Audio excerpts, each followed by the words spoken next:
कई तरह की योजनाएं लागू कर रखी है। उसमें अगर मैं घटकों में डिफरेंट चीजें देखूं कि मेरा कितना इन्वेस्टमेंट हमको ज्यादा फायदा दे सकती है, किस किस लेवल का हमको फायदा उठा सकते हैं। तो उत्तर प्रदेश की एमएसएमई के स्तर पर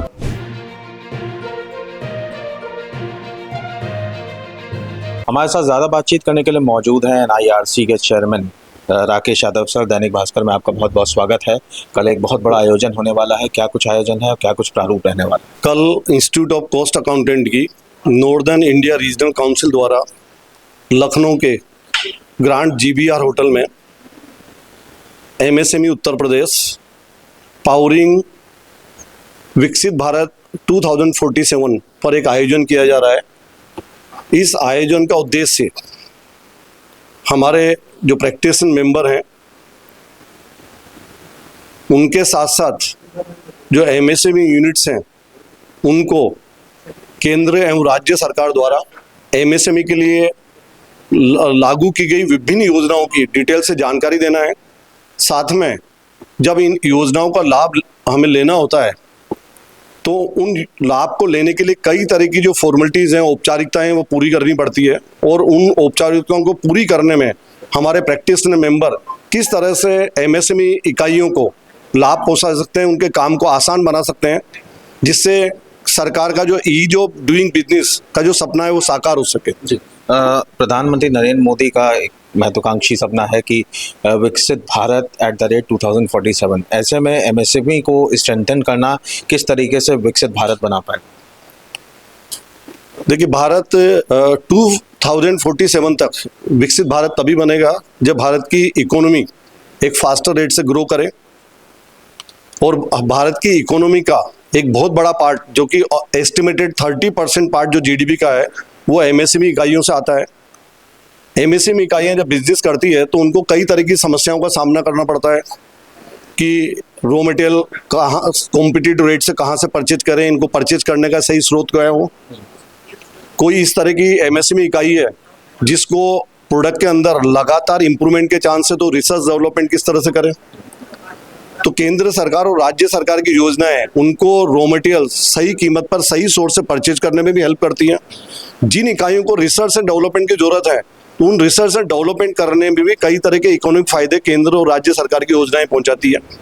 इवन किसी एमएसएमई का कोई यूनिक प्रोडक्ट है जिसका वो पेटेंट कराना चाहता है, कॉपीराइट कराना चाहता है, तो इसमें भी कई बार उनको वित्तीय संसाधन उनके आड़े आते हैं।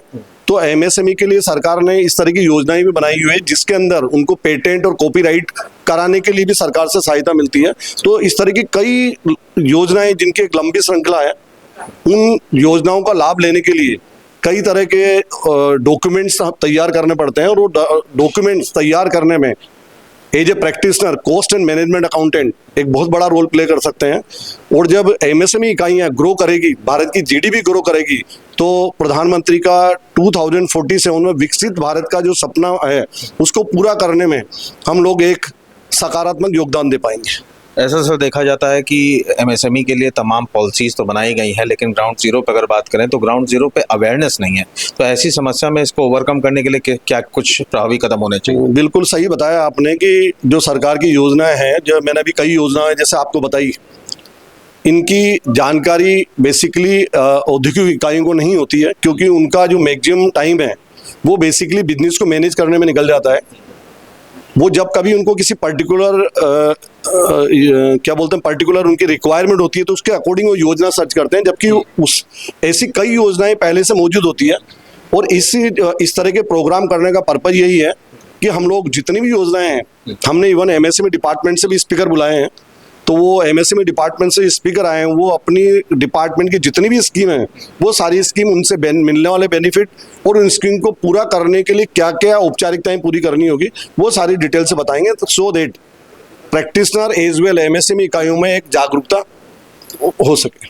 एमएसएमई को स्ट्रेंथन करने से इकोनॉमी बूस्ट और एम्प्लॉयमेंट जनरेशन में कितना वृद्धि होगी? अगर देखें कि हमारा जो मैक्सिमम एम्प्लॉयमेंट आता है वो मैन्युफैक्चरिंग सेक्टर से आता है, और जो मैक्सिमम एमएसएमई इकाइयाँ हैं वो किसी न किसी मैन्युफैक्चरिंग एक्टिविटी में लगी हुई है। तो एमएसएमई इकाइयाँ अगर ग्रो करती है, और आज कई एमएसएमई इकाइयाँ अगर हिस्ट्री देखेंगे, जो कई सालों पहले एक छोटी सी यूनिट थी, आज एक बड़ी मल्टीनेशनल कंपनी बन चुकी है। तो इस तरह के प्रोग्राम का पर्पज यही है कि जो एमएसएमई इकाइयाँ जिनके अंदर पोटेंशियल है आगे ग्रो करने की, उनको हम लोग हेल्प कर पाएँ। और जब वो ग्रो करेंगे तो डेफिनेटली कुछ नए लोग भी एमएसएमई बिजनेस में आएंगे, और जो एग्जिस्टिंग इकाइयाँ ग्रो करेगी तो एम्प्लॉयमेंट जनरेशन बढ़ेगा। एक आखिरी और अहम सवाल, एमएसएमई के लिए वर्तमान परिप्रेक्ष्य की बात करें तो चुनौतियां क्या क्या हैं? देखिए, सबसे बड़ी चुनौती जो एमएसएमई के सामने आती है वो सीमित संसाधन। उनके पास अगर आप देखें मेन पावर लिमिटेड है, उनके पास अगर आप देखें तो कैपिटल लिमिटेड है, ठीक है। तो जो ये चुनौतियां उनके सामने हैं, साथ में उनको कई बार जब अपना प्रोडक्ट बना के सेल करते हैं तो जो सेल करने के लिए जो प्रॉपर मार्केट है, वो मार्केट ढूंढना उनके लिए एक चैलेंज है। कई बार उनके प्रोडक्ट अगर बहुत अच्छी क्वालिटी के हैं, आज भी अगर हम देख रहे हैं कई जगह पर हम देखते हैं कि जो हैंडीक्राफ्ट के प्रोडक्ट हैं उनको बनाता कोई है, बट उनके बिहाफ पे एक्सपोर्ट कोई और कर रहे हैं। ये भी उनको, यानी उनके प्रोडक्ट इस तरह के हैं वर्ल्ड लेवल के जिनको एक्सपोर्ट कर सकते हैं, बट वो नहीं कर पा रहे हैं क्योंकि उनके साधन सीमित हैं। तो उनके जो सीमित संसाधन है उनका अच्छा उपयोग कैसे कर पाएँ, और उनकी जो लिमिटेशंस हैं उस लिमिटेशंस को सरकारी योजनाओं द्वारा किस तरह से हम दूर कर पाएं, यही इस सेमिनार का उद्देश्य है। हमारा नॉर्दर्न इंडिया रीजनल काउंसिल के द्वारा लखनऊ में स्टेट कॉन्फ्रेंस एमएसएमई को बूस्टर करने के लिए आयोजित किया जा रहा है। मेरा एक रिक्वेस्ट है कि इस ज्ञान की श्रृंखला में अधिक से अधिक सदस्य आए और इस स्कीम्स के बारे में जाने और उसको पब्लिक तक पहुंचाएं, जिससे कि देश के आर्थिक विकास में एक महत्वपूर्ण बढ़ोतरी हो सके। आइए तो कल हम सब मिलकर जो है अपने सीएमए के द्वारा जो कार्यक्रम किया जा रहा है नॉर्दर्न के द्वारा, उसमें हम प्रतिभाग करते हैं और उस कार्यक्रम को शुरू कराते हैं। साथ ही हम मीडिया भाई से भी अनुरोध करते हैं कि आप लोग अपना समय दें और हमारे कार्यक्रम को सदा करें। धन्यवाद। मैं Honey Singh, cost accountant, secretary NIRC के पद पे अभी कार्यरत हूँ। सर, कल जो कार्यक्रम है क्या कुछ प्रारूप रहने वाला, किस तरीके से इस कार्यक्रम का सफल आयोजन किया जाएगा? जो कल का कार्यक्रम है हमारा, वो एमएसएमई की थीम पे है कि किस तरीके से यूपी की जो एमएसएमई है, जो हमारी विकसित भारत 2047 का पीएम मोदी जी का जो सपना है, उस पर किस तरीके से अपना काम कर रही हैं और आगे करेंगी। और इसमें जो है हमारे मुख्य अतिथि जो हैं दयाशंकर जी हैं, जो ट्रांसपोर्ट मिनिस्टर हैं, और विशेष अतिथि जो हैं हमारे वो नीरज सिंह जी हैं, बीजेपी लीडर, और अपने क्या नाम है गोविंद शुक्ला जी हैं, जो कि बीजेपी की जनरल सेक्रेटरी हैं प्लस एमएलसी भी हैं। और इसके साथ साथ हमने सुधीर हलवासिया जी को भी इनवाइट किया हुआ है इसके लिए। तो वो अपना क्या नाम है प्रोग्राम का इनॉग्रेशन करेंगे, और इसके बाद हम लोग प्रोग्राम का इनॉग्रेट करने के बाद जो है 10 से 11 इनॉग्रेशन का टाइम है हमारा। इसके हम टेक्निकल सेशन शुरू करेंगे, जिसमें हम एमएसएमई के जो डीएफओ हैं कानपुर, उनको बुलाया है, जो अपनी स्कीम बताएंगे और किस तरीके से एमएसएमई यूपी में कितनी ग्रोथ पे कार्य कर सकती है, जो कि भविष्य में वर्तमान के साथ साथ भविष्य में भी जो भारत सरकार की जो स्कीम्स हैं उसमें कितना फ़ायदा लेंगे, उनको उस पर विचार विमर्श किया जाएगा। तो इस तरीके से फिर हमारा प्रोग्राम का लंच होगा। सेकंड सेशन फिर होगा 2 से 4 के बीच में, सेम उसी मुद्दों पे, एमएसएमई के मुद्दों पे फिर विचार विमर्श किया जाएगा, पूरा मंथन करके। इस तरीके से 4 बजे हमारा प्रोग्राम की समाप्ति हो जाएगी। आज केंद्र सरकार और राज्य सरकार ने एमएसएमई के लिए कई तरह की योजनाएं लागू कर रखी है। उन योजनाओं का अगर लाभ एमएसएमई को अगर सही तरीके से मिले, उनको अपना व्यवसाय बढ़ाने में मदद मिल सकती है।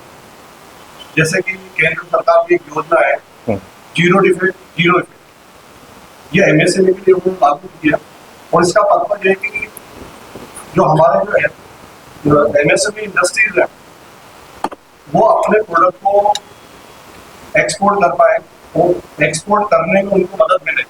और इस स्कीम के अंदर केंद्र सरकार ने कई तरह की इंसेंटिव एमएसएमई के लिए रखी हुई है, लेकिन एमएसएमई के जो को रन करने वाले जो लोग हैं उनको बेसिकली इस स्कीम की प्रॉपर जानकारी नहीं होती, या कई बार वो इस स्कीम के बहुत बुरी ओपिनियन से जाते भी हैं, तो कई बार इनकी टर्म्स एंड कंडीशन उनको इतनी कॉम्प्लिकेटेड लगती है कि वो इनका बेनिफिट नहीं ले पाते। तो इस सेमिनार का जो पर्पज है वो यही है कि हम लोग एज ए प्रोफेशनल एमएसएमई की हेल्प करें, मदद करें। जो सरकार की योजनाएं हैं उन योजनाओं से संबंधित जो फॉर्मेलिटीज है उनको कंप्लीट करने में उनकी हेल्प करें, उनको बेनिफिट पहुंचाए, क्योंकि केंद्र सरकार और राज्य सरकार की कई योजनाओं में उनको कई तरह के लोन कंसेशन रेट पे मिले हुए हैं। अगर मान लीजिए किसी एमएसएमई को 10 करोड़ का लोन लेना है और अगर वो 2% कम रेट पर अगर एमएसएमई की स्कीम के अंदर उनको मिल जाता है तो उनको एक बहुत बड़ी हेल्प मिल जाती है। बट ज्यादातर लोगों को इसकी नॉलेज नहीं है, जानकारी नहीं है, तो इसका बेनिफिट नहीं उठा पाता। अच्छा सर, एक सवाल और है, क्या काउंसलिंग का प्रावधान है? मान लीजिए अगर मुझे डेयरी फार्मिंग में अगर कोई सेटअप करना हो तो, और मुझे ज्ञान नहीं है उसका, लेकिन मैं करना चाहता हूँ, तो क्या उसका कोई काउंसलिंग की जाती है या बताया जाता है कि आप इस तरीके से यहाँ इन्वेस्ट करें, यहाँ से आपको लोन मिलेगा, या फिर क्या क्या मतलब इसकी क्या प्रारूप है सर? देखिए, आज कल हम लोग जो प्रोग्राम करने जा रहे हैं इसका एक जो बेसिक ऑब्जेक्ट है वो ऑब्जेक्ट है कि हम लोग जो हमारे प्रैक्टिशनर मेंबर है उनके साथ साथ जो एमएसएमई के जो यूनिट्स हैं उनको, जो आप बता रहे हैं जिस तरह से आपको डेयरी फॉर्म वगैरह है या डेयरी फॉर्म क्या है, इसका नाम daily loan list of the scheme, उन सारी स्कीम के क्या क्या बेनिफिट है वो पहले तो हमारे प्रैक्टिस मेंबर्स को भी मालूम हो, क्योंकि ज्यादातर एमएसएमई हमारे किसी मेंबर के क्लाइंट्स, तो हमारे मेंबर को भी जब स्कीम्स की प्रॉपर जानकारी होगी वो अपने क्लाइंट्स को बेटर गाइड कर पाएंगे तो उसका बेनिफिट उनको मिलेगा। वर्तमान परिप्रेक्ष्य की अगर बात करें तो एमएसएमई के लिए सबसे बड़ी चुनौतियां क्या क्या हैं सर? एमएसएमई के सामने जो बड़ी चुनौती है, क्योंकि एमएसएमई एक स्मॉल यूनिट्स है तो उनके सामने एक प्रॉब्लम तो आती है कि वो रॉ मटेरियल जो है वो कहाँ से परचेज करें और कॉम्पिटिटिव रेट पे कैसे परचेज करें। तो इसमें अगर आप देखें तो जो सरकार की योजना है जो एनएसआईसी है, एनएसआईसी ने जो एमएसएमई है उनके लिए एनएसआईसी बल्क में परचेज करती है, तो जो बेनिफिट बड़े बिजनेस ऑर्गेनाइजेशन को मिलता है बल्क में परचेज करने का डिस्काउंट मिलता है, वो एनएसआईसी बल्क में एमएसएमई के बिहाफ पे परचेज करके उनको प्रोवाइड करती है। बट बहुत सारे एमएसएमई को इसकी नॉलेज नहीं। राजनीति हो या क्रिकेट, देश विदेश की ब्रेकिंग हो या आपके मोहल्ले की बड़ी खबर, सब मिलेगा एक ही ऐप में, सबसे तेज और भरोसेमंद। अभी डाउनलोड करें दैनिक भास्कर डिजिटल।